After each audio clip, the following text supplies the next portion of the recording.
इस वीडियो में कई बातें अगर आपने सुन ली वैसे तो सब जानते हैं, लेकिन बहुत हद तक मोह माया से छूट जाएंगे। बातें कड़वी हैं लेकिन सच्चाई है, जीवन की सच्चाई से मुंह नहीं मोड़ा जा सकता। तो सबसे पहले शुरुआत करते हैं कि महादेव तो कण कण में निवास करते हैं, लेकिन महादेव को पाना हो तो सबसे जागरूक जगह है 12 ज्योतिर्लिंग, कैलाश मानसरोवर।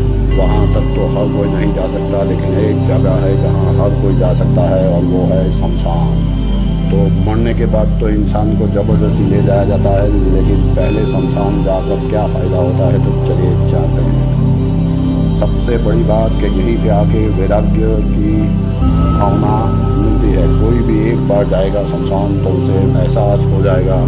जिस आदमी को लेकर वो शमशान गए थे कल 2 घंटा पहले, 2 मिनट पहले, 2 दिन पहले, 2 महीने पहले, उससे तो बात हुई थी मेरी। हर एक के मुँह से सिर्फ यही अक्सर मिलते हैं। और आज जब अपनी आंखों के सामने उसे जलाया जाता है तो मोक्ष का वैराग्य जागता है इंसान में।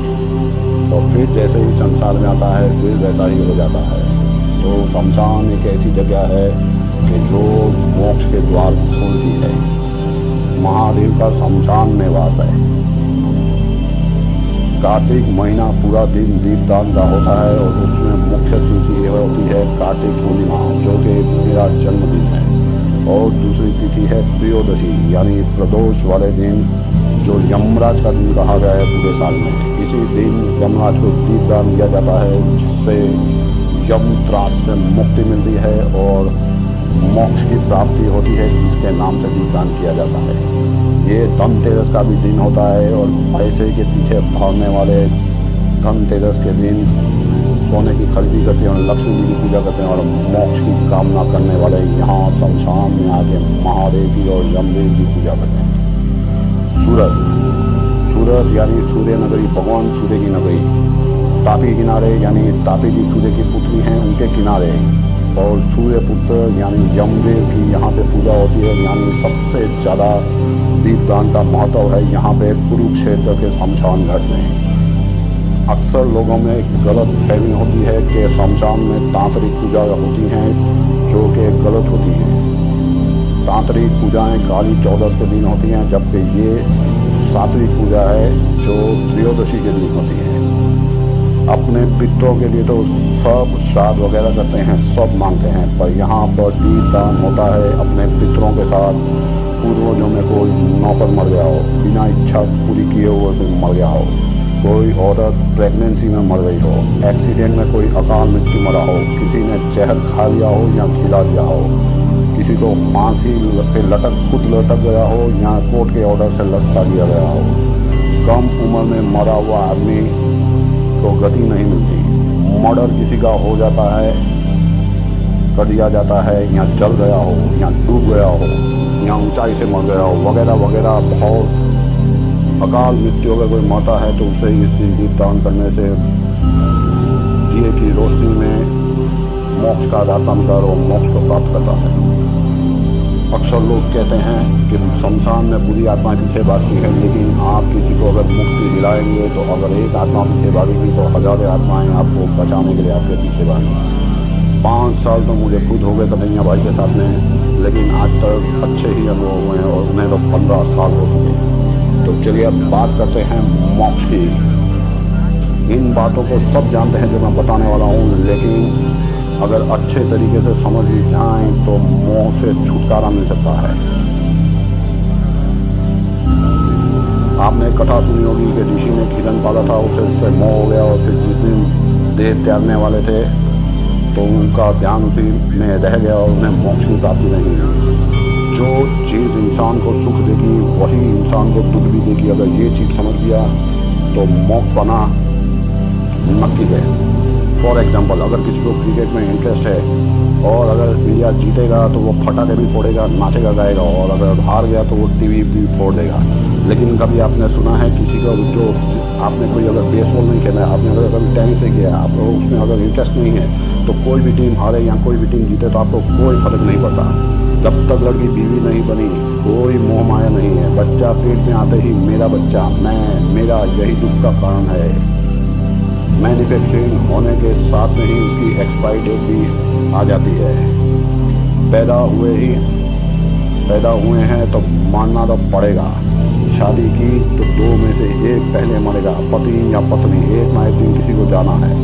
तो फिर जाने से दुख क्यों? अगर आपने ये पहले से समझ लिया होगा तो उतना ज़्यादा कम दुख होगा। कुछ ऊपर के बाद, उम्र के बाद मृत्यु अच्छी है, वरना अक्सर बुढ़ापे में अंग बेकार हो जाते हैं और इंसान तड़प तड़प कर मरता है। खाना पीना बंद हो जाता है। अक्सर अगर किसी से पूछा जाए कि वो बूढ़े अंकल कैसे गए तो कहेंगे कि बस उनकी उम्र हो गई थी, 10-12 दिन से खाना पीना बंद कर दिया था, यानी टॉयलेट बाथरूम सब बैठ गए। तो तड़प तड़प के मरने से अच्छा है कि भगवान ने जितनी उम्र दी है वो अच्छी दे। शमशान आकर 2 घंटे में वैराग्य हो जाता है। 2 घंटे 2 दिन पहले बात होगी। ये तो अच्छा है कि भगवान ज़्यादा बुला देते हैं, भगवान की मेहरबानी है। बीवी सोचिए, अगर बीवी मालूम पड़े कि पिछले जन्म में आपकी बहन होती तो आप क्या करते? और बहन अगर बीवी है तो क्या करेंगे? अगर आपको मालूम पड़े कि जो आपका बेटा है वो पिछले जन्म का आपका सबसे बड़ा दुश्मन था तो क्या करेंगे? तो बहुत सारी चीज़ें ऐसी होती हैं जो भगवान की कृपा से होती है, लेकिन हम उनकी कृपा समझ नहीं पाते। मोक्ष सबको चाहिए, लेकिन स्वर्ग सबको जाना है, मरना किसी को नहीं। बीवी और बच्चों से सबसे ज़्यादा मोह होता है, इसीलिए यही कारण होता है कि दुखी भी वो सबसे ज़्यादा इन्हीं से होते हैं। मरने पर वास मारेगा शरीर तो 2 दिन भी घर पे नहीं रखेंगे बीवी बच्चे। सोने की अंगूठी अगर पहनी है तो वो भी निकाल लेंगे कि वो तुम्हारे किसी काम की नहीं। बीवी छोड़ने आएगी गली मोहल्ले के नुक्कड़ पे, बेटा पड़ोसी आएंगे शमशान तक। ना आप किसी के साथ गए थे और ना ही आपके साथ कोई आएगा। जितनी जल्दी ये समझ जाएंगे उतना ही अच्छा है। बेटा जिससे सबसे ज़्यादा मोह माया रहती है वही नंगा करके लेकर जाएगा शमशान में और आग लगाएगा। पहले 4 दिन लोग रोते हैं, फिर अगले 4 दिन चुपचाप, फिर धीरे अगले 4 दिन धीरे धीरे स्माइल पास होनी चालू होती है और 13 दिन के बाद दुकान चालू, हंसी मजाक चालू, पहले की तरह ज़िंदगी चालू। और इसमें कुछ भी गलत नहीं है। आपने भी यही किया है और हमारे साथ भी यही होगा। यही जीवन की सच्चाई है। अगर समझ गए तो मोह माया से छूट जाएंगे और आत्मा भी 13 दिन में समझ जाती है कि जिससे वो बहुत प्यार करती थी अब धीरे धीरे उनका भी उससे मोह हो जाता है। इसीलिए गरुड़ पुराण सुनाई जाती है। अगले जन्म में अगर आप कीड़ी बन के पैदा हुए, अपने ही बच्चों के यहाँ पे गए, कीड़ी, कॉकरोच और चूहा छिपकली अगर बन के गए, माँ बाप का अगला जन्म हुआ तो वही बच्चों के घर में अगर पैदा हुए छिपकली बनकर तो बच्चे ही चहट देकर मार देंगे। कुत्ता बिल्ली बनकर अगर उनके पास में गए तो डंडा मार के भगा देंगे। कबूतर चिड़िया बन के आए कि मैं इनके घर में एक रहें तो वही बच्चे बेटे भगा देंगे आपको। तो ये सारा मोह माया बेकार है, सब यहीं पे छूट जाएगा। अगले जन्म में किसी को कुछ नहीं मालूम। मरने के बाद सबसे पहले हमारा नाम हटाते हैं हमारे घर वाले। 13वीं के तुरंत बाद इंश्योरेंस में सबसे पहले देखा जाता है कि इसके मरने के बाद कितना फ़ायदा हुआ। जितना ज़्यादा इंश्योरेंस उतना ज़्यादा खुश। फिर एफडी से आपका नाम हटाया जाएगा, light bill, vera bill, gas bill, name plate से आपका नाम हटाया जाएगा, गाड़ियों के ऊपर से अपना नाम हट जाएगा। जिस नाम से मोह माया थी वो नाम हटा दिया जाएगा। फोटो बना के लटका देंगे और देखते रहना कि किन चीज़ों की वजह से कितने गलत काम किए और 33 लाख जन्मों तक वो अपने कर्म भुगतने पड़ेंगे। इसलिए कभी भी कर्म करो तो सोच के करना, या तो 33 लाख तक उसके अच्छे फल भुगतोगे या बुरे फल भुगतोगे। तो लंबी उम्र का वरदान अक्सर लोग भगवान से मांगते हैं, लेकिन ये काम तो राक्षसों का था। राक्षस भी अमर का वरदान मांगते थे, तो उनमें और हमारे में क्या फ़र्क? अक्सर इंसान मंदिर जाता है, 20 रुपये का नारियल चढ़ा के 2 लाख मांगता है।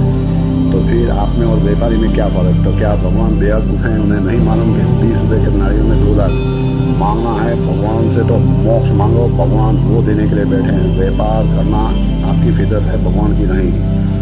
जरूरत से ज़्यादा लंबा जीना है, मतलब तड़प कर करना है। लंबी उम्र मतलब जीते जी कुत्ते जैसी हालत हो जाएंगी। ना बेटा कुछ सुनेगा ना बहू कुछ सुनेगी, और बेटा अगर 10-12 साल से बड़ा हो गया है तो वो भी कुत्ते जैसी हालत कर देगा। अश्वत्थामा अमर हैं, उन्हें मौत का इंतज़ार करते हैं। विषम पितामह, उन्हें ज़्यादा लंबी उम्र मिली तो उन्हें अपने कुल का विनाश देखना पड़ा। तो मरना तो साधु और संतों को भी पड़ा है। देखना हो तो गंगा की कथा सुनेगा। साधु और संत भी गए, देवताओं को भी मृत्यु को प्राप्त होना पड़ा, राम कृष्ण को भी जाना पड़ा, तो हम किस खेत की मुँह हैं। कुछ साथ नहीं आता, ये गलत बात है। सिर्फ इंसान के पाप और पुण्य दोनों साथ आते हैं। पुण्य ज़्यादा हो तो मोक्ष मिलेगा, जन्म नहीं लेना पड़ेगा और कोई दुख नहीं। अगर पाप किए तो वही पाप 33 लाख जन्मों तक भुगतने पड़ेंगे। सब पशु पक्षी मौत के साथ ही जीते हैं।